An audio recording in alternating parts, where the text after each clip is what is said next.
Assalamualaikum warahmatullahi wabarakatuh. Perkenalkan nama saya Salsabila Ardiani Tias. Di sini saya akan menjelaskan tentang laporan penelitian saya, yaitu berupa kerangka.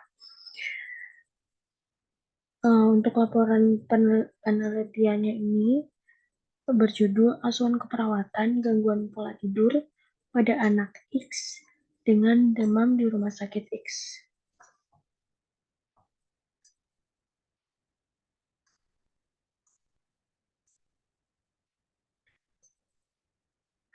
Yang pertama ada bab 1, yaitu pendahuluan. Untuk latar belakangnya, istirahat dan tidur ini merupakan kebutuhan dasar yang mutlak yang harus dipenuhi oleh semua orang. Istirahat dan tidur sendiri ini memiliki makna yang berbeda pada setiap individu. Istirahat berarti suatu keadaan tenang, rileks, tanpa tekanan, emosional, dan bebas dari perasaan gelisah.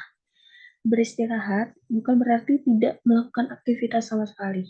Tidur adalah status perubahan kesadaran ketika persepsi dan reaksi individu terhadap lingkungan.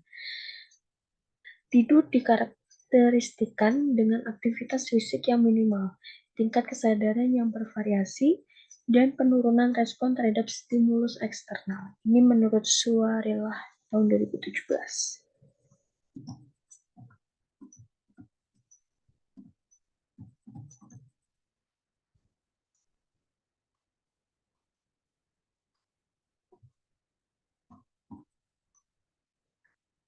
Lalu ada pengertian demam. Ini demam merupakan respon normal tubuh terhadap adanya infeksi.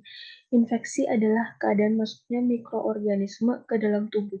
Dapat berupa virus, bakteri, parasit, maupun jamur.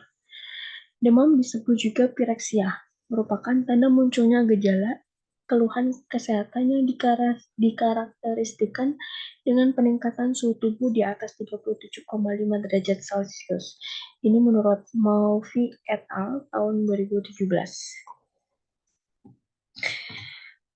Lalu ada data, ini menurut Badan Kesehatan Dunia atau WHO, memperkirakan jumlah kasus demam di seluruh dunia ini mencapai 16-33 juta dengan 500 sampai 600 ribu kematian tiap tahunnya.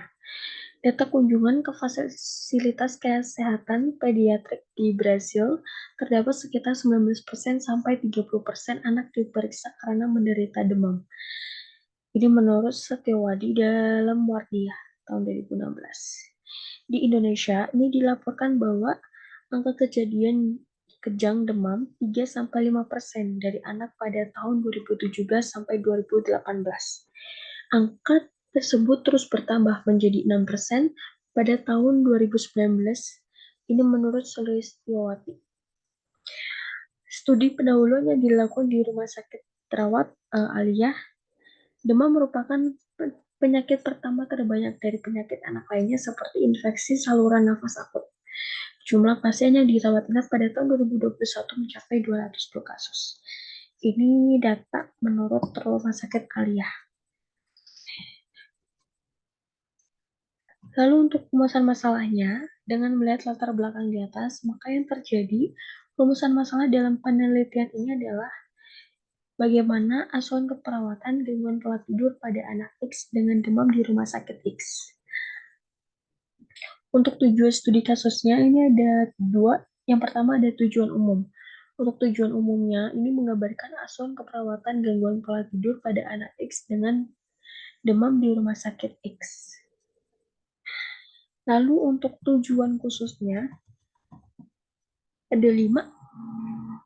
Yang pertama menggambarkan hasil pengkajian asuhan keperawatan gangguan pola tidur pada anak X dengan demam di rumah sakit X. Lalu yang kedua ada menggambarkan diagnosis keperawatan gangguan pola tidur pada anak X dengan demam di rumah sakit X. Lalu yang ketiga ada menggambarkan rencana intervensi pada asuhan keperawatan gangguan pola tidur pada anak X dengan demam di rumah sakit X. Lalu yang keempat, ada menggambarkan implementasi asuhan keperawatan gangguan pola tidur pada anak X dengan demam di rumah sakit X. Lalu yang terakhir, ada menggambarkan evaluasi asuhan keperawatan gangguan pola tidur pada anak X dengan demam di rumah sakit X. Lanjut ke bab 2. Untuk bab 2-nya ada konsep dasar anak, yaitu meliputi definisi anak. Anak merupakan individu yang berada dalam satu rentang perubahan perkembangan yang dimulai dari bayi hingga remaja. Masa anak merupakan pertumbuhan dan perkembangan yang dimulai dari bayi usia 0 sampai 1 tahun, usia bermain atau toddler dari umur 1 sampai 2,5 tahun, prasekolah dari umur 2,5 tahun sampai 5 tahun, dan usia sekolah 5 sampai 11 tahun hingga remaja pada umur 11 sampai 18 tahun. Rentang ini berbeda antara anak satu dengan yang lain, mengingat latar belakang anak berbeda.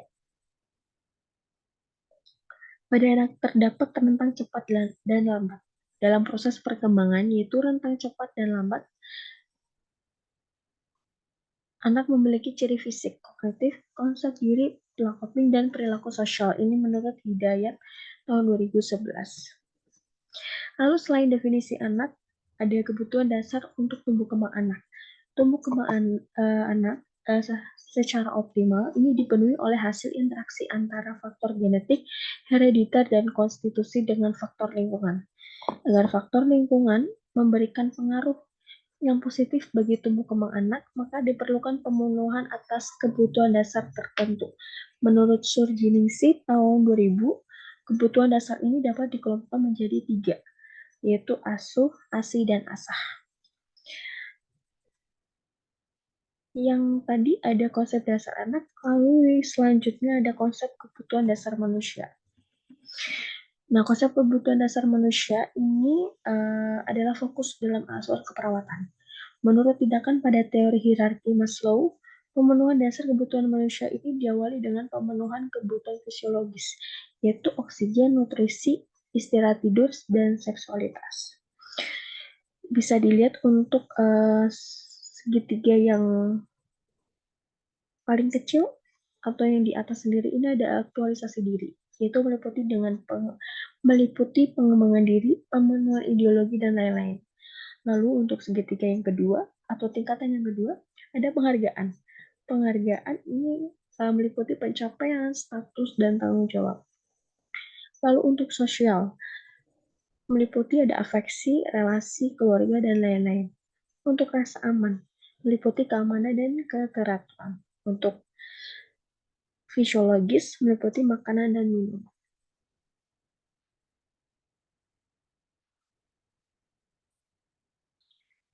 Lalu kita menuju konsep dasar demam pada anak. Ini ada 4 ya. Yang pertama ada definisi demam.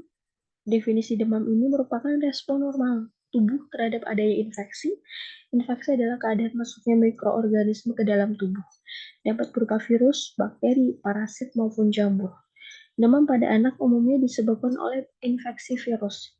Demam juga dapat disebabkan oleh paparan panas yang berlebihan atau overheating, dehidrasi atau kekurangan cairan, alergi, maupun dikarenakan gangguan sistem imun. Demam disebut juga pireksia, merupakan tanda munculnya gejala keluhan kesehatan yang dikarakteristikan dengan peningkatan suhu tubuh di atas 37,5 derajat Celcius. Lalu selain definisi demam, ada etiologi demam, mekanisme demam, dan patofisiologi demam. Lalu selanjutnya ada konsep dasar kebutuhan istirahat dan tidur. Nanti akan saya jabarkan. Ada yang pertama ada definisi istirahat, lalu saya akan membahas definisi tidur, fisiologi tidur, kebutuhan tidur, faktor-faktor yang mempengaruhi kebutuhan istirahat dan tidur, lalu ada tanda gejala dan penata laksanaan. Lalu kita masuk ke bab 3. Bab 3 ini adalah hasil studi, kasus, dan pembahasan. Ya, yang pertama akan kita bahas adalah pengajian. Untuk pengajiannya ini ada biodata pasien. Biodata pasien itu seperti nama, tanggal lahir, umur pasien, jenis kelamin, alamat, dan lain-lain. Lalu ada keluhan utama. Keluhan utama, misalnya ibu klien mengatakan bahwa anaknya demam sejak 2 hari yang lalu. Lalu untuk riwayat kesehatan ini ada 3. Yang pertama ada riwayat kesehatan sekarang. Contohnya ibu klien mengatakan anaknya demam. Waktu timbulnya pada malam hari dan 2 hari sebelum dibawa ke rumah sakit. Penyakit awal munculnya tiba-tiba dan kondisi saat ini atau anak X masih demam. Usaha yang dilakukan untuk mengurangi demam dengan dikompres dan diberikan paracetamol.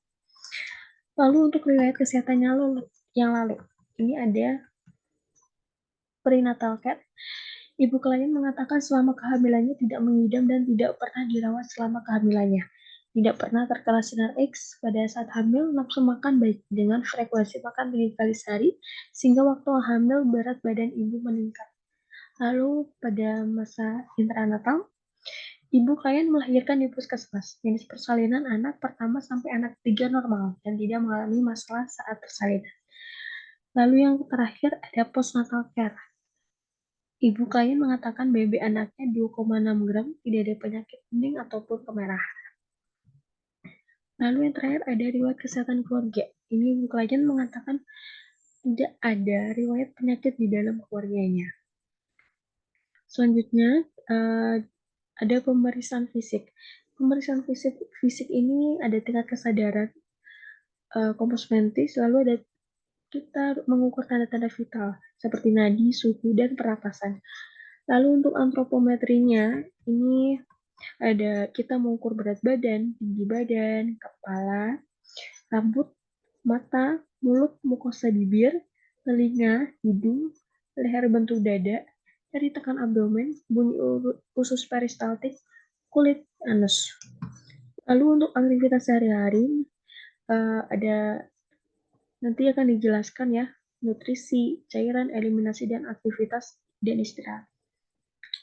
Lalu selanjutnya ada pemeriksaan penunjang seperti hasil lab dan lain-lain. Lalu ada pemberian obat. Lalu yang terakhir ada analisa data. Analisa data ini biasanya meliputi data subjektif dan data objektif. Lalu untuk diagnosanya yang mungkin muncul, yang pertama ada gangguan pola tidur berhubungan dengan hambatan lingkungan, ditandai dengan data subjektifnya. Contohnya, ibu klien mengatakan anaknya demam sejak 2 hari yang lalu. Lalu yang kedua, ibu klien mengatakan anaknya susah tidur dan sering terbangun karena demam dan karena pencahayaan dan lingkungan ribut atau bising. Lalu ada data objektif.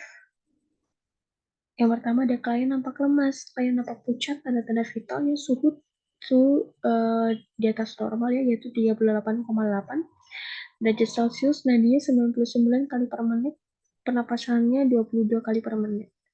Lalu untuk intervensinya, ini dukungan tidur ya.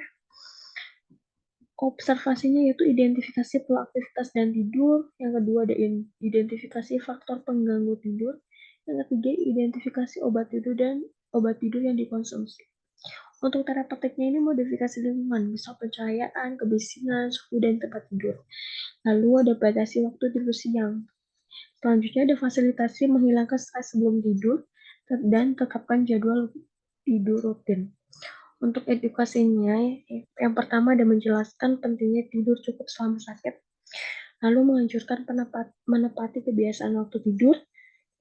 Yang terakhir mengajarkan faktor-faktor yang berkontribusi terhadap gangguan pola tidur, misal psikologis dan gaya hidup.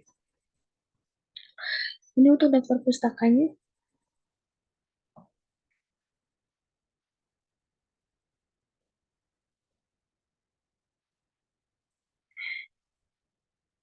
Baiklah, untuk penjelasan kerangka laporan penelitian dari saya.